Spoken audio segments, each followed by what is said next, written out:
الكل بيعرف إنه يوم 7 أكتوبر كان يوم حاسم، وكان يوم النزوح العالمي بالنسبة للكل، وكان قصف في كل الاتجاهات، وين ما كان رعب وخوف. فاحنا يعني كنا آمنين في بيوتنا، وفجأة صار الضرب. فبعد يومين أو 3 بالضبط، احنا لأنه في منطقة الصناعة طلبوا منا نطلع.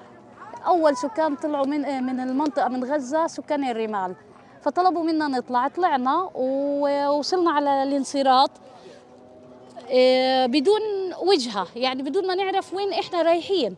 وصلنا جنوب الوادي واحنا مش عارفين وين نروح، في أي مكان بدنا نطلع.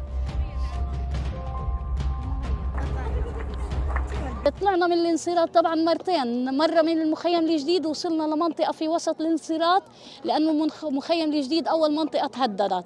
طلعنا لنص الانصراط تقريبا. في نص الانصراط واحنا قاعدين قالوا المنطقة اللي احنا فيها اتهددت، فاضطرينا نطلع من المنطقة كلها. وين بدنا نطلع مش عارفين، وين بدنا نروح مش عارفين نهائي. فقررنا انه احنا نيجي هان، لأنه ما فيش لا أهل ولا أي حدا نعرفه في المنطقة هذه.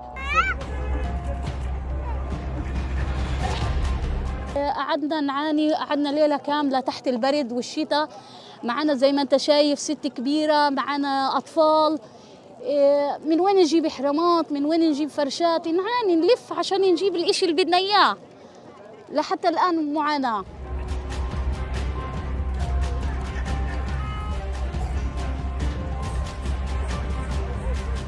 ما زي ما انت شايف، يعني كيف بدنا ننام؟ هاينا تحت العرش اللي احنا عاملينها هذه. وكم نفر؟ احنا 15 نفر في خيمه. وين بدنا ننام؟ ما انت شايف، يعني ما بدهاش شرح ولا بدها تفصيل. ولما صار هالدب الاول ايش قالوا لنا اطلعوا ما رضيناش. قعدنا بيجي شهر واحنا نستحمل في هالدب العلم على امل انه تفك. ما فكرتش، عودنا سحبنا حالنا وهينا جينا. هاي لنا هالقد بالشهر.